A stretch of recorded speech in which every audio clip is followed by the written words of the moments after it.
ఓం అస్మద్గురుభ్యో నమః. జై శ్రీమన్నారాయణ.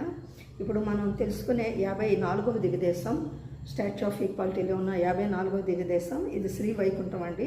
ఇది మన నవతిరుపతుల్లో మొట్టమొదటి క్షేత్రం అన్నమాట. ఇది చాలా పవిత్రమైన క్షేత్రం ఇది కూడా.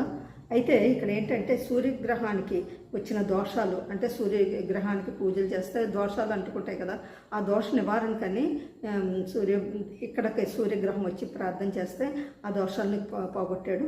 అంతేకాకుండా ప్రళయ సమయంలో బ్రహ్మగారు వేదాలని ఒక అసురుడు, అతని పేరు సోమకాసురుడు అనే ఒక అసురుడు ఎత్తుకుపోవటం జరిగింది. అప్పుడు మళ్ళీ సృష్టి జరిగిన తర్వాత బ్రహ్మగారు ఇక్కడ ఈ క్షేత్రానికి వచ్చి గాఢంగా తపస్సు చేశారు తామ్రపర్ణి నది ఒడ్డున.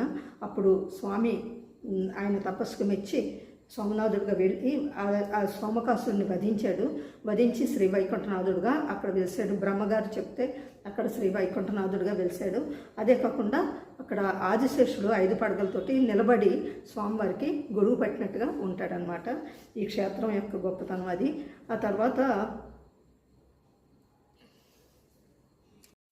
ఆ తర్వాత ఏమైందంటే యుగాలు ఇలా గడుస్తున్న కొద్దీ అక్కడ ఈ స్వామి ఉన్న ఆలయానికి పుట్టలు పట్టేసినాయండి. పుట్టలు పట్టేస్తుంటే అలా యుగాలు గడిచిన తర్వాత ఒకసారి ఆవుల మందలను పట్టుకెళ్తుంటే ఒక ఆవు వచ్చి ఇక్కడ స్వామివారికి పాలను వదులుతుందన్నమాట, క్షీరాన్ని వదులుతుంది.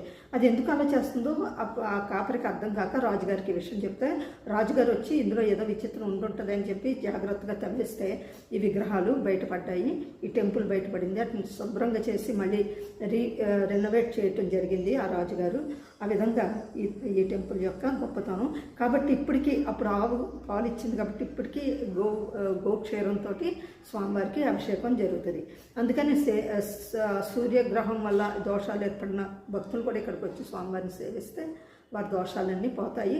అంతేకాకుండా బ్రహ్మ చెప్పినట్టుగా ఎవరైనా జ్ఞానం కావాలి అనుకునే వారికి జ్ఞాన సంపద కూడా ఈ క్షేత్రంలో దొరుకుతుంది. జై శ్రీమన్నారాయణ.